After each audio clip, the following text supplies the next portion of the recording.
Salam dəyərli tələbələr, hər vaxtınız xeyir olsun.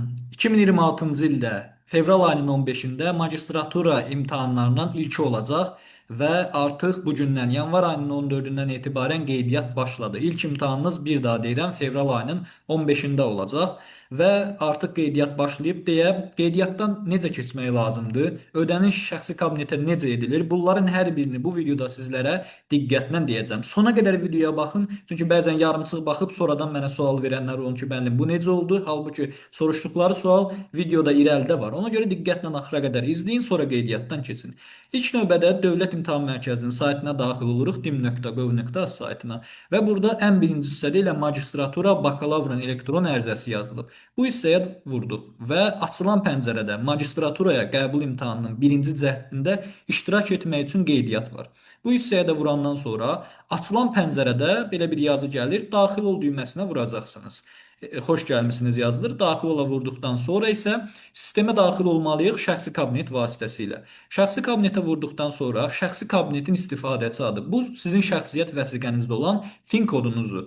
Şəxsiyyət vəsiqənizə baxırsınız, orada FIN kod var. 7 dənə hərf rəqəm qarışığından ibarət. İndi mən tələbəmizin qeydiyyatdan keçirəcəm, onun FIN kodunu hazırda daxil eləyirəm.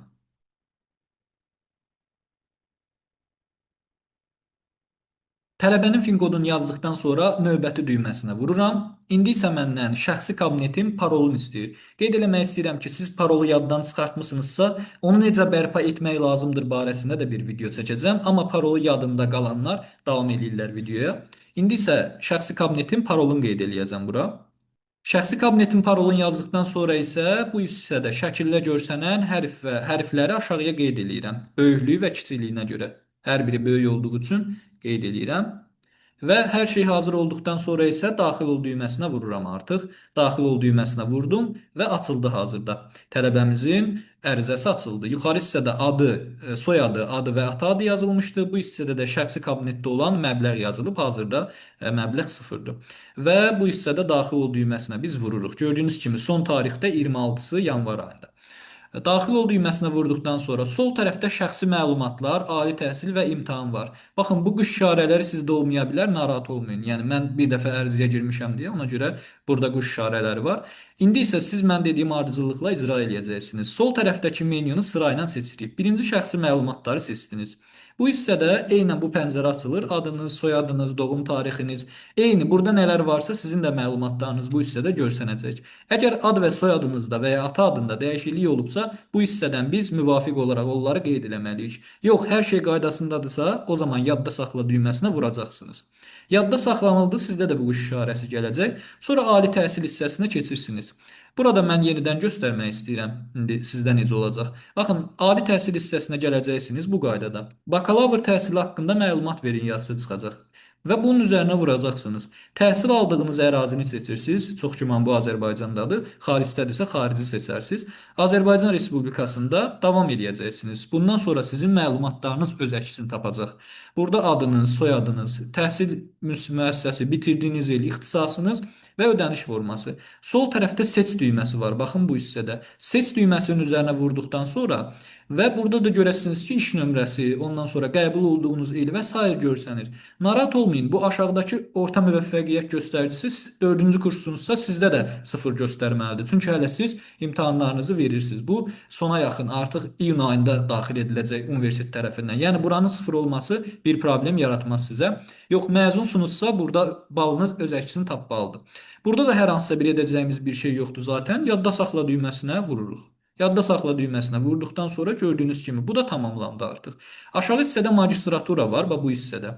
Buradan biz qələm işarəsini seçdikdən sonra magistr təhsiliniz yoxdursa, yoxdurun üzərinə vurursunuz. Varsa, yəni məzunsunuzsa, daha əvvəl magistr təhsil almısınızsa buna vurarsınız. Yəni 4-cü kursunuzsa təhsilim yoxdur seçirsiniz, magistr təhsilim yoxdur. Yadda saxla düyməsinə vurduq. Burayla bizim işimiz bitdi. Gəldik sonuncu bölməyə, imtahan bölməsinə.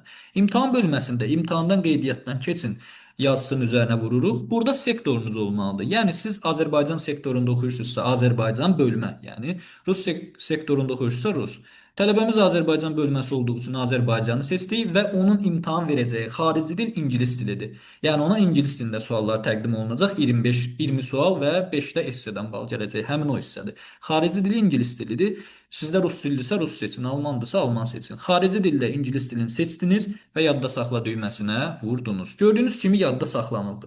İndi bu hissədə təsdiq edilməyib. Nəyə görə? Çünki tələbənin balansında hazırda pul yoxdur. İndi mən tələbənin balansını artıracam. Bunun üçün nə edəcəyik? Bu pəncərəni burada saxlayıram. Pəncərə ilə işim yoxdur. Keçirəm digər saytımıza. Digər saytımız nədir? ekabinet.dim.gov.az saytıdır. Giriş hissəsinə daxil oldum, yəni girişə vurdum. Yenidən tələbənin fin kodunu yazdıqdan sonra davam et düyməsinə vururam. Yenidən parolunu qeyd edirəm. Tələbənin parolunu da daxil etdikdən sonra daxil ol düyməsinə vururam və sizin artıq elektron kabinetiniz gələcək. Bu da bizim tələbənin elektron kabineti. Adı, soyadı, qeydiyyatda olduğu rayon və sairə qeyd olunub bu hissədə. Bir dənə burada diqqətli olun. Əgər siz hazırda Bakıda təhsil alırsınızsa və sizin faktiki yaşadığınız yer, buna əlaqə məlumatlarına vuracaqsınız və burada görəcəksiniz. Gördüyünüz kimi hazırda tələbədə Abşeron rayonudur. Məsələn deyirəm, bir özümdən nümunə gətirim. Bakıda hazırda təhsil alan bir insan ola bilsin ki, əvvəllər, yəni 11-ci sinifə qədər Bərdədə yaşayıb və faktiki yaşadığı rayon tutaq ki, deyirəm Bərdədir. Əgər Bakıda imtahan vermək istəyirsə, ki, çox güman adətən belə olur, onda buradan faktiki yaşadığı məntəqədən Abşeron, yəni oradan Bərdə rayonunu dəyişdirir eləyir. Bakı hansısa bir rayonu, Binəqədi və yaxud hazırda harda qalırsa. Yox, əgər elə Bərdədə imtahan vermək istəyirsə, Bakıda təhsil almağına baxmayaraq, onda orada müvafiq olaraq rayonu seçir və həmin rayona yaxın harda imtahan təşkil olunacaqsa orada verəcək. Amma dediyim kimi, siz faktiki yaşadığınızı əgər burada rayon görürsünüzsə, Bakıda imtahan vermək üçün gərək Bakıda buradakı rayonlardan birini seçəsiniz. Tələbədə Abşeron rayonudur, elə həmin ərazidə qaldığı üçün yadda saxla düyməsinə vurdum. Və gəldik ən önəmli məsələlərdən birinə. Balansı necə artırılır? Baxın, biz balansı artırmaq üçün çox bəsit sizə bir yol deyəcəm. Bu hissədə tələbənin kabinet nömrəsi, bax yuxarı sağ hissəyə fikir verin, seçmişəm. Burada tələbənin şəxsi kabinetinin nömrəsi var. Mən bu nömrəni seçdim. Ctrl-C, yəni kopyaladım. Siz bir dəftərə yaza bilərsiniz. Əgər belə Ctrl-C eləyə bilmirsinizsə və ya telefonla daxil olmusunuzsa, seçə bilmirsinizsə, yazırsınız vərəqə, yadınızda saxlayırsınız, belə deyim. Seçdiniz bunu, daxil oluruq indi bir növbəti saytımıza. Balansı artırmağı deyirəm indi sizlərə. Hesab.az saytına daxil oluram mən. Hesab.az saytı. Buradan daxil olduq hesab.az saytına. Və hesab.az saytına daxil olduqdan sonra gəlirik bu hissədə ödənişlər bölməsində təhsilə. Təhsili aşağı hissədən seçdim. Təhsildən sonra burada gəlir Dövlət İmtahan Mərkəzi. Dövlət İmtahan Mərkəzinin üzərinə bir dəfə vururam. Və bundan sonra nə edəcəm? Bundan sonra finlə yox, mən elektron şəxsi kabinetin nömrəsinə vuracam. Bura vurandan sonra bayaqları kopyaladığımı indi bura yapışdıracam. Gördüyünüz kimi bayaqları kopyaladığımı yapışdırdım.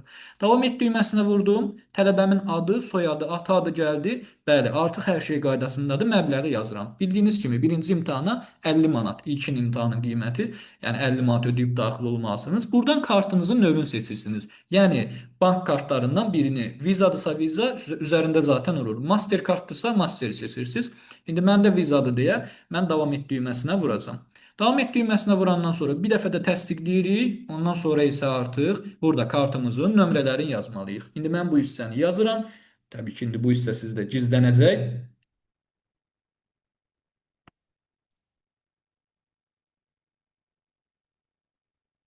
Kartın bütün məlumatlarını daxil etdik. Nömrəsini, bitmə tarixini və arxasındakı və ya önündəki 3 rəqəmli kodu. Və bundan sonra artıq təsdiq eləyirik. Nömrəmizə bir SMS gələcək. Həmin o SMS-dəki kodu və yaxud da sizdə Leo Bankdırsa adətən orada deməli təsdiqləmə üçün proqrama bir bildiriş gəlir. Mən indi telefonuma gələn kodu yazıram və göndər düyməsinə vururam. Gözləyirik və ödəmə uğurla tamamlanmışdır. Qaydırıq şəxsi kabinetə və buradan yeniləyirik. Diqqətli oldunuzsa, baxın 50 manat artıq kartımıza gəldi. Yəni balansımız oturdu şəxsi kabinetimizə. Gəlirik bu hissəyə, bir dəfə yeniləyirik. Hazırda fikir verirsinizsə, artıq təsdiq et yaşıl rəngdə olan zolaq çıxdı bizdə. Çünki balansımızda 50 manat var. Son olaraq bir də baxırıq, burada hər şey qaydasındadırmı? Ali təhsil, bəli, şəxsi məlumatlar imtahan barəsində xarici dil, ingilis dili qaydasındadır. O zaman xeyirli olsun deyib təsdiq et düyməsinə vururuq. Bəli düyməsinə vuraq. Artıq bu tələbə elektron post ünvanına müvafiq olaraq mesaj göndərildi. Tələbə artıq sadəcə xidməti də hətta qiymətləndirək 5 ulduz. Tələbə artıq imtahana qeydiyyatdan keçdi. Bunu çap eləməyinizə ehtiyac varmı? Xeyr, ehtiyac yoxdur. Amma hər halda elə belə bir seyv eləyin, özünüzdə yadınızda qalsın. Yəni elə belə PDF kimi qalsın. Bu qədər. Hər birinizə uğurlar. Nə sualınız olarsa şərh hissəsinə yazarsınız.